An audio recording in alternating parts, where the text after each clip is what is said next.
Hi, marketers. This is Dots, and welcome to the Marketing Leadership Podcast. With me here is Amy Hebdon, founder at Paid Search Magic. We will discuss rethinking paid search marketing for high commercial impact. This is not like what you've seen before. This is probably something you've never heard before. So let's do it. Amy, welcome. How are you doing? Doing great. Thanks so much for having me. Oh, absolutely. If you are watching right now, there's a ring in my eye. Just make sure to not see it. Anyway, yeah, it's a great pleasure to have you here. And speaking about one of my favorite topics, apart from strategy. So, but before we go into that, I'd like to, know more about you, yourself, your background, your role, how you've come to rise to this level. Sure. So I've been doing paid search for almost 20 years. It's interesting. You just said, favorite topic apart from strategy. Paid Hmm. search is so strategic, or at least it needs to be if you're doing it right. Yeah, I So agree. it's Yeah. so strategy is so integrated in what we're doing here, and that's one of the reasons I love it so much is because it gives you that opportunity to be creative, to Mhm. to test, to just to kind of play in a bunch of different realms, to really solve problems, and I think that it can be really rewarding, really fulfilling, you get that kinda high when you're able to achieve that, and then, you're working on meaningful work, so, I know that's not something that's we often think of with marketing, but that's I think paid search is a really good opportunity to do that. We're kind of a bit of a different breed as far as that goes. We're not pounding people over the head with stuff. We're just, like, listening to what people need, responding to it, putting out the best offer that's gonna meet their needs, and I think it's like I said, it's really fulfilling work. Interesting. So you've seen all the Yahoo days when they were running ads on their website and things like that. How do you think the world has changed since then? And since let's say 50 years ago, Since 50 years ago? 15. 15, okay. Yeah. So, when Google Ads first started or AdWords first started as a platform, a lot of people didn't have faith in it. A lot of people thought that this is not a viable way to market. Because at the Okay. time, what you were seeing was banners, like you said, on Yahoo, right? It was like, Mhm. okay, there's the organic listings, and then to get people's attention, you need to have banners. And AdWords really challenged that idea, and it said, "Hey, you know what? If we want to get people's attention, it's not putting banners about things they don't want, it's putting relevant ads for things they do." And so by, especially, think of where Google's algorithm is now, we were not at that maturation point back in 2002, 2003. So really one of the best ways to ensure that someone was seeing relevant results was to kind of use I want to say a pay to play strategy, but to say what are those keywords and how can we get our ads in front of them where Mhm. a lot of companies weren't very savvy with their SEO and Google didn't have a lot of intent based signals that they were able to use. And so really getting the right results in front of people, the most straightforward way was through AdWords, and you can say what you will about it today, but it really was very innovative at the time. Makes sense. Makes sense. Okay, so now let's get into your own career as well. It's widely known that you've done so much in terms of added value. And I'm talking about, 100 million plus in ad spend. Huh. I it's that's something I aspire to as a person because you have been in the freelance world for a long time. Now I'm beginning to get into that spending range with my new virtual listing network. But at that point, you've seen the highs, you've seen the lows, right? And just to be transparent, I admire that about what you've achieved. Now, what I'm curious about is this: my jealousy aside or admiration aside, what are some of the things that you've seen, that you've learned? And I like the fact that you've worked with a lot of industries as well. Whenever people talk B2B, it's all about SaaS, but you seem to have covered a lot of industries. What are some of the key things, if you would list your top two or top three things that you've learned in across this journey, what would you say those are, and why should we learn from that? That's a good question. I think one key thing that I find to be really helpful is to always try to understand why Google is doing what it's doing. right? Because Mhm. we know it's not static. The way things used to run 20 years ago is not how it's running now. There's reasons that they make the changes that they make, and it's not just for the fun of experimentation. They're trying to achieve a certain outcome. They're responsible. They have a fiduciary duty to their shareholders, their stakeholders, and so what they're doing is to achieve a certain outcome for them. So when we can Mhm. kind of unpack what it is that's happening and look at how we need to respond to that, I think we just tend to get a lot better results than if we just kinda take it for granted that, "Well, this is the way it works now." So, when Google gives me that little notice that says, "Hey, you know, turn on automated assets," I better do that because Google knows best. Like, there's a huge, conflict of interest there, and the more you can appreciate that, and again, get to what Google's trying to accomplish, the better you'll be at being able to preserve your budget and achieve the results that you need, not that, Google shareholders want. Interesting. I like that. I like I also like the fact that you're able to balance between what the business needs and how there's some alignment in that. And I'm sure that we can really discuss that as we go here. So again, I'm a macro guy. I love strategies. So don't blame me. I still want to find out more about you with all your experience. Where do you see the future of paid search, at least to the end of this decade? And some of the things I continue to think about is, I mean, not just space, maybe just VPC in general, is for example, with the way Bing is sort of starting to come out now, thanks to ChatGPT or OpenAI, will Bing ads start to become a channel that people are discussing in meeting rooms, marketing meeting rooms? The search generative experience, which I would argue should be called generative search experience. Um, w- what would that look like for paid results? Or what would Google need us to do in Google Ads to be able to align with that new reality. Things like connected TV, or even the fact that we should need to stop using phrase match and just focus on broad match because that's what Google is shoving into our mouths. There's so much that I think hasn't happened yet, but we start to see going on. How do you see the future? And most importantly, how should we navigate that future? Because it could get very chaotic very soon. Sure. Well, okay, a couple things.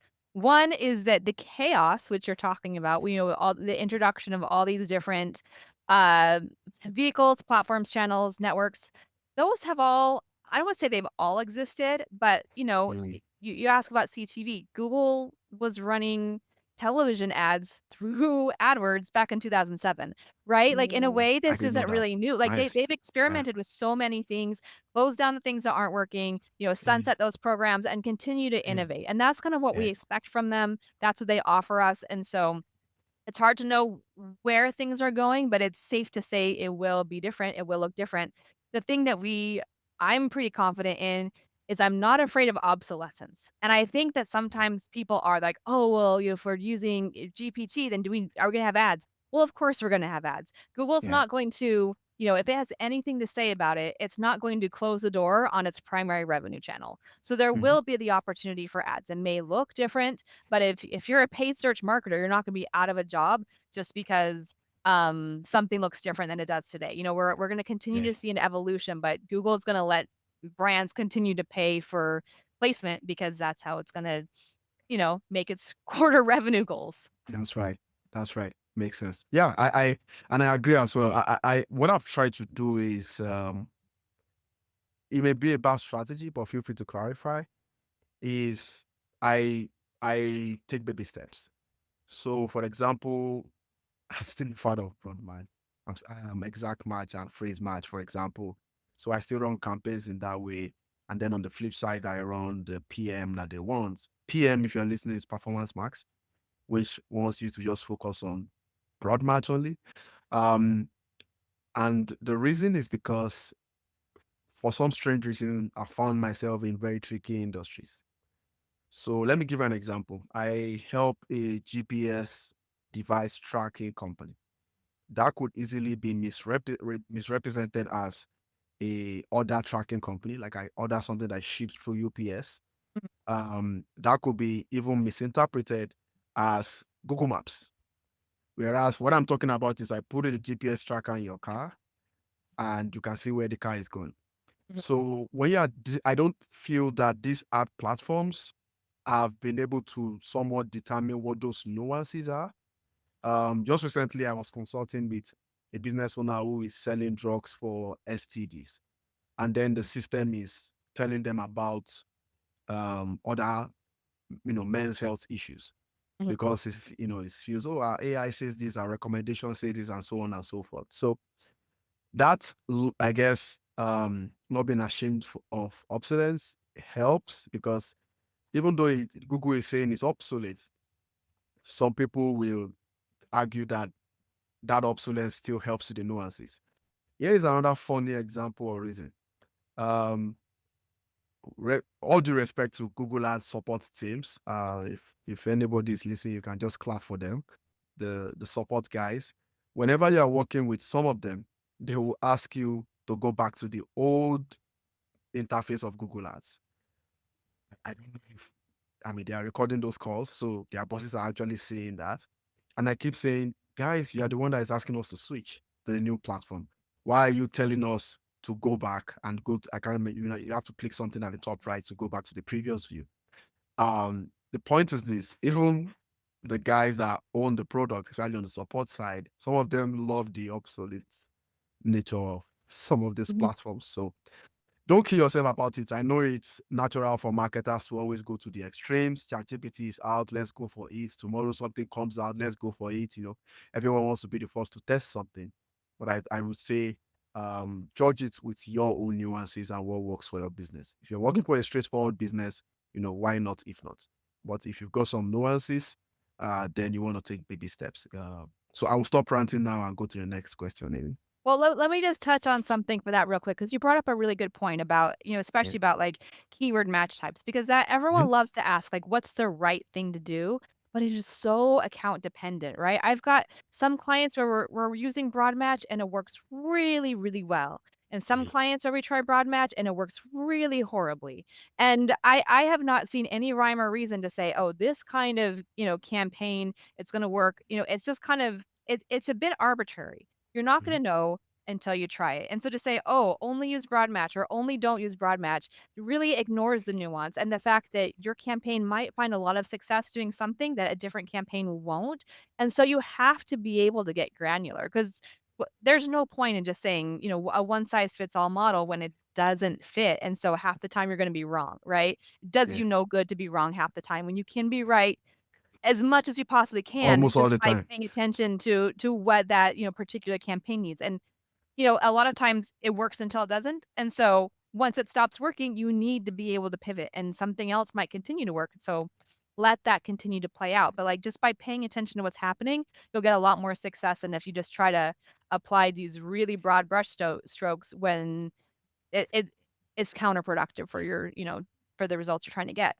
Yeah, yeah, yeah. That makes sense. And I know you're also the queen of marketing audits. You go to a Picasso and say, "We don't want a general brush stroke. We need you to give me different canvases." So which is very good. And some of the things you just said now is based on. I'm sure you have these kinds of conversations, like with people in saying that it's basically what works for the account. But I'm curious about something else with regards to your audits. Um, do you look at like the high level aspects of ads, like things like content market fit, for example, value proposition, for example? You know, do you look at things like that? Do you, for example, and this is not sponsored by anyone except aside from our sponsor, which you guys will know later, but you go to a tool like Spactoro, for example, and then use that to generate something that you could use in a search campaign, even though we know Spactoro is more social based. How do you work on the strategy side at a very high level with clients in auditing their campaigns, making sure that the basis is covered before we start to look at all the technicalities? Yeah, could you imagine if I said, "Oh, no, we just focus on tactics only," Like, I know a lot of people do, but, like, Yeah, they why, do. Right. Yeah. So, are you familiar with the MOST framework, the acronym MOST, MOST? It's No. mission, objective, strategy, tactics in that order, Uh, and for a okay. reason, right? We need to know what we're trying to do, like, where we're trying to go, where Hmm. we're trying to drive the bus, and then the objectives. That's where you get into your KPIs, the actual measurement. Because Yeah. sometimes we wanna start with the KPIs first, like, "Oh, well, how," "what's your target CPA?" And someone will say, "Oh, I like to hit, a $5 CPA." And you're like, "Okay, that's great, but you won't get anything for that." Like, there's no realm in which you can get, a $5 CPA. So we Yeah. need to go back to the mission. Oh, your mission is to grow sales. Okay. Well, in that case, maybe, a $20 or $40 CPA is going to make more sense, or whatever that metric is. But the Mhm. metrics are based on the mission. And Yeah. then those metrics and objectives inform the strategy, which then informs the tactics. So if you're tactics only, you're missing out on everything that matters for the sake of something that doesn't matter. That's probably wrong. That is Yeah. only based on, like, quote unquote best practices, which we've already said is not universally applicable. So yeah, maybe you could go through and say, "Oh, well, don't have search partners on, or don't have this location setting," which probably doesn't matter, and half the time might work better than you expect, just because sometimes we're surprised. Okay, well, I wouldn't recommend that, but it's not doing any Yeah. harm to the account. So doesn't Yeah. actually matter in this case, right? So by starting with the mission, and then, looking at that, and then defining the objectives, and then coming up with a strategy to support the objectives, and then coming up with the tactics to support the strategy, you're able to make sure that the tactics are correct, that the strategy is correct, and that you're able to hit your KPIs and your objective. And so that order is how you can make sure that you're really, not just hitting a local maximum, but like, this is the best we can do within the settings that we have, within the little levers within Google Ads, but actually Yeah. going back and saying, "Okay, is this the right offer? Is there product market fit? Is this what the customers want?" Presented in a way that they understand it and are motivated to take action, and really move the needle as far as what's possible within an account. Yeah, and I know even from the creative innovation side, I think all these art platforms are starting to improve on what you need to have some sort of it's different terms. Or in the case of Google Ads, I believe that is ad strength, if I am correct. And No, it shows I'm gonna is it ad say strength? don't pay attention to ad strength. That's a vanity Ah, metric. That's one of okay, good. Google's little tricks that they'll use to, like, say, "Hey, focus over here where you're gonna make us money," right? Like, "Hey, have a lot of different ad headlines and assets that we can use to show your ad when it doesn't make sense to people who aren't likely to buy, but are confused by your ad because it doesn't clarify your value proposition or what you're actually offering." Yeah, So an yeah, ad strength, a high ad strength, is what you get when you don't have anything pinned and you have a ton of assets in there that yeah. means it could run anywhere and reach the wrong people, right? Oh, When you have yeah. poor and average ad strength, what that actually means is you're more likely to limit your impression share to people who are more likely to take action, more So likely to take be action. interested, that better Yeah, represents your actual offer. So an ad strength yeah, is a really good example of where a lot of people are like, "Oh, but I want 100%." Okay, that's a tactic yeah, that you can just ignore for the sake of the yeah. strategy, which is to attract the right people that are qualified, that are most likely to take action on your offer. Interesting. Let's clap once again for the Google support team, guys. Who You're always pushing that high ad strength. they're always pushing Mhm. that your recommendations must be 100%. But I'm like, Right, the tactic, the recommendation itself doesn't make sense for the right. product marketing. But yeah, you're right. So guys, if you're listening, as long as I think it's product or content market fit first before anything else that is recommended to you. Exactly. There are some industries where if you edit it the way Google wants you to, Google may even penalize you for it, which is the place where we are about to get to now. When you get stuck with search campaigns, managing search campaigns, again, 100 million plus. I love that. Thank you. But I'm sure within those, you've gotten stuck a couple of times. Whether you are promoting for what I would call prohibitive industries, ad limited based on industry, or, you know, it, it could be even maybe not suspension, maybe suspension, but eh, I'm just curious, what are some of the challenges that you've seen technically in paid search in general, and how do you advise that we, get around that if possible, knowing that in some cases we are just on our own? Yeah, so my recommendation is, if you're in an industry that Google doesn't allow you to advertise, don't advertise. Like, it's that Okay. simple. The number of people that say, "Oh, my account's suspended," and I can't create a new one. What should I do? Okay, well, you kind of answered your own questions, or, But I mean, even within non-prohibitive industries, there's a lot of times you can run into issues Yes. because Yes. Google is using machine learning to identify, those problem areas that is so inconsistent and is so Yeah. misapplied so often that you can be running into problems all the time where it's saying, "Hey, this is promoting violence. This is promoting self-harm. This is promoting alcohol consumption. This is a, Even sorry to cut you short, credit. for Like what?" if you're promoting credit, like maybe you're Mhm. promoting a financial institution, they'll tell you you're promoting credit. You can't use demographic targeting because you're promoting housing or credit. Mhm, yeah, they it gets it so wrong so often, and I mean, appeals in that case is your friend, right? To go Yeah. and just and appeal the ad, but sometimes that doesn't work, or sometimes you're always Yeah. having to go back and do it, which is kind of frustrating, and that's Yeah. just something you have to deal with. So if you're not allowed to use Google, don't use Google. If you're allowed to, but it's Yeah. giving you problems, that's just kind of the cost of doing business, unfortunately. There's no way to, like, ensure that you'll never have problems with the system that they have. But Yeah. as far as, like, just challenges of getting stuck, like, sometimes the levers that have been available to us in the past just aren't anymore. There's Yeah. always this tension between volume and efficiency, and sometimes what we do to try to optimize for one is going to limit the availability of the other, and it can be very frustrating, but again, that's what our job is, right? It's to be able to find ways to accomplish the objective, maybe in unconventional ways, but, like, what given this limitation, what can I do? Like, how can Yeah. I expand, targeting to try to increase the audience and then maybe limit it this other way to try to, Yeah. again, to qualify the click in ways that I wouldn't normally. So sometimes it's a little thinking outside the box, but I mean, that's the job. Yeah. Thinking outside the box to connect the dots, pun intended. Right. Yeah. So, guys, if you're listening, you're probably a technical marketer. You find this interesting. If you're not technical, you'll probably be like, "Ah, what are you guys saying?" But of course, we've discussed other softer aspects like product market fit and the future of the industry. And one more question I have for Amy is also, I guess, it serves everyone.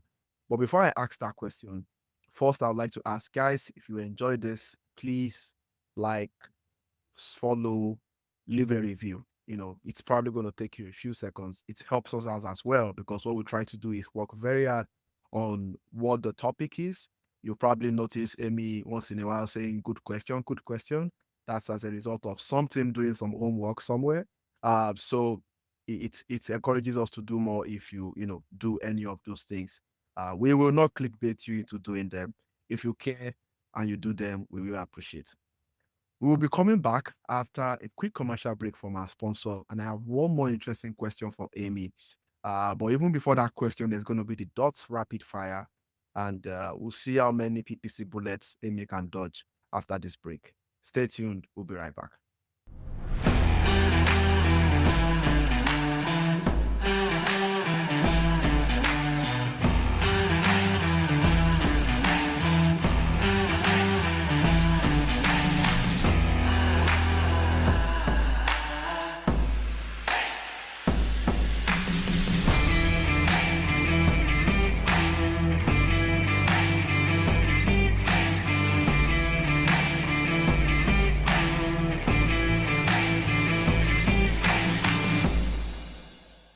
Guys, welcome back. So, like I said, it's the dots rapid fire, and we have three questions for Amy.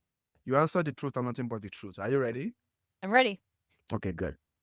What is your best marketing metric? And I don't want to hear sales or revenue. Can I say ROAS? Yes, you can. It's an Okay. average. I'll take it. Okay. So, but how do you know the right ROAS? When you calculate ROAS, do you calculate ROAS in terms of what is spent on Google Ads, or what is spent on Google Ads along with maybe an AE cost or discounts cost for free trials? Do you happen to incorporate other costs in your ROAS, or is just sticking to the ad campaigns? I would say, it's dependent on what the client needs to have reported. In some cases, they're like, "Well, we wanna see your marketing fees along with that." But for the most part, reporting on what's in the engine is the easiest, and then we can kinda make assumptions and allowances and probabilities beyond that and say, "Okay, well, this efficiency isn't what the complete representation because there are returns and chargebacks and canceled orders and whatever, but, using that as a guide, we can continue to use that and say, "Are we up or are we down?" And directionally, it's gonna be beneficial.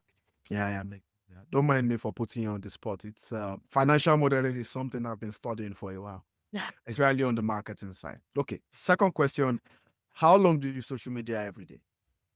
Longer than I should. I this last year, I've really kinda gotten into TikTok, like, just getting into people's stories, Ah, that just they tend to be really concise and interesting and engaging, and it's like, "Oh, wow," just I get sucked in. well, I have a weird gift of or talent of whistling and humming on. So I do that on TikTok whenever I'm Oh, do free. you? So yeah, Oh, I wow. do. So you can. I will send you the link to my TikTok so you can follow it. Oh, awesome, absolutely. Okay, that last question is: what is your favorite marketing quote? My favorite marketing quote? Yeah. Um So this isn't a marketing quote, but it's a quote that can be applied to marketing is a problem clearly defined is already partially solved. And I think this is especially important when everyone in online marketing is asking these random questions and the answer is always, well, it depends. Well, it depends because you didn't ask a very specific question.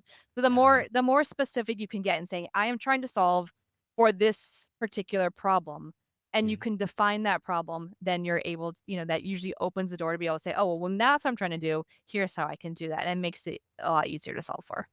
Yeah, and it helps to manage expectations as well, especially in PPC when you're running an ad, everybody's agreed that it's 3 month sprints, and then the next week they're like, "Amy, how are we doing? We're supposed to be seeing something, supposed to see sales," and they're like, "It's a 3 month sprint, remember?" Mhm. I had to deal with that for. I've been in marketing 13 years, PPC maybe 10, and yeah, you always deal with that every day. It's anyway. This episode is not the one for that. Before I let you go, last question. Um, Again, it's based on what I was saying with financial modeling and incorporating other costs. But now this is about looking at how marketing affects bottom line. We agree that we are in the world of demand generation. I am all for that as well. Drive for engagement, drive for awareness, drive for surveys. Where did I hear your brand and all that stuff, and don't focus too much on the content, focus on the initiative, focus on the content fit. I am all for that. But I also think it's important that at the end of 6 months or 1 year, you can say somehow my search campaigns have influenced this amount of revenue. I don't like to use the metric pipeline because pipeline is not closed yet. But everybody's saying pipeline these days. But anyway, another topic for another day. Yep. Um, how does your team work with that? How do you think that attribution should be in a way that does not put too much pressure on the marketer? And then the marketing team can say, we've sort of added this kind of commercial value to your business. This is how we've added it, and you can create a very nice, some people call it QBR or value deck that explains something like that. How do you guys do that in, going beyond just conversions on Google Ads, for example? How do we prove our value? Yep. Okay. Well, so there's a couple things to consider, I would say, with this. One is we work with clients that understand the value already, right? We try not to Mhm. work with people who are extremely uh unfamiliar with how marketing works. Someone who thinks, there's a true linear Miracle, attribution that you can magic. measure, right? And so we try to, weed that out. Say, hey, here Yeah, we work with smart clients, and so that solves 90% of your problems right there by good working with idea. someone who understands it. Now, sometimes their leadership team doesn't understand it, so they're, like, gonna say, "Hey, guys, help me get a POV to, communicate this to my leadership team." And in those cases, again, we're trying to understand what's important to their leadership team and Mhm, how we can support that. And so we're mm. looking beyond channel metrics to kind of understand what's happened at a more holistic level. So, for instance, hey, email is driving a ton of your revenue. Where are those people signing up for email? We're contributing, Exactly. paid search is contributing this much. Yeah. to email signups, and then that Yeah. is continuing, that's kind of a more evergreen that you're not, continually paying for, but you have to start filling that somehow. And Yeah. we're able to kind of tell more of the story of how, kind of where what the seed that's planted, what awareness ultimately does. But, like, as far as, like, day in, day out, if we're working with someone who's like, "I don't think you're very valuable." Well, that's not a very good relationship, is it? Yeah. It's not. That's Not. not Yeah. I get beneficial what for you either mean. party. Yeah. Yeah. I get what you mean. And it's, I've been in the client side. I was in the client side 7 years. And, what happens is, you sit down with your HR and they list the performance metrics of Mhm. your marketing. And that's where you have to see something like, I don't know, 1 million downloads for a podcast episode, for example. And this is why through my work with Listen Network and work with enterprises, you hear, can you get us to 1 million downloads? Can you get us there? Can you get us there? So we make the joke right in their presence to say, yeah, we will help you get there. We understand why this is important for you. For example, if you don't get the bonuses of we are recording this in December, your end of the year bonuses may not be complete. So if you don't set those KPIs and you just somehow meet them, even if it includes good or bad traffic sometimes, which is again something some marketers are facing these days. They are not going to be happy, and you hear things like, I need to look good. I don't want to look bad. So it's number one, congratulations, not just on 100 million, maybe at the time, by the time this episode is out, there's 200 million in ad spend, but because you're also working with people who know a thing or two about marketing and how attribution works in general and how to manage expectations.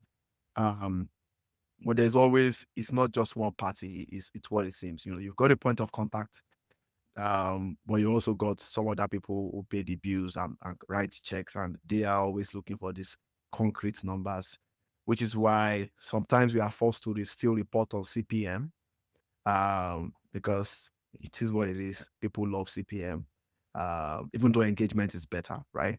So yeah, it's just a wild world, especially if you're on the agency side. You want to add one or two things to that? Yeah, so I will say I have not had a client in years ask me about CPM. So, Good. yeah. Oh, there are a few. There are a few I'm in sure that my world.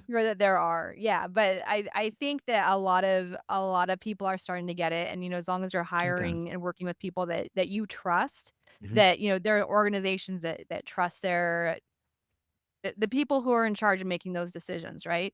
And so we're always gonna say, "All right, what is the goal here?" Like I said before, right, with the most framework. Mm. So you can't simultaneously be improving, your lead quality and reducing your CPC at the exact same time.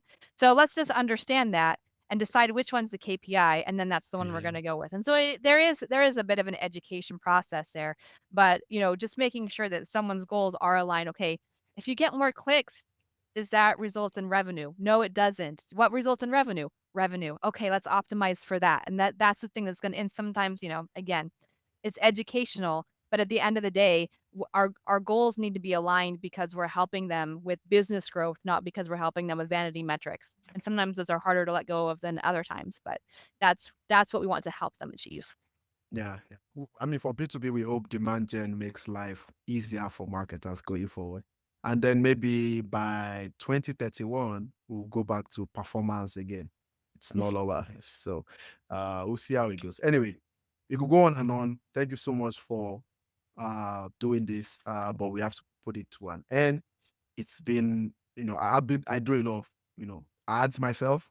I've been able to learn from your perspective, and I see what you do on social media, always posting very specific stuff.